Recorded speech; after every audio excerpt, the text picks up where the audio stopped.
how to enable or disable next word suggestions for Google Keyboard or Gboard on the Samsung Galaxy S24 series. First, tap on the home button to go back to the home screen. Then on the home screen, swipe down at the top and then tap on the settings icon. Next, we scroll down.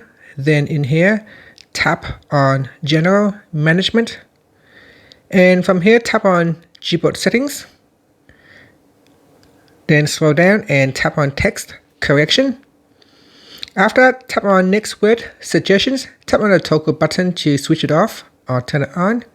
And it said here, use previous words in making suggestions.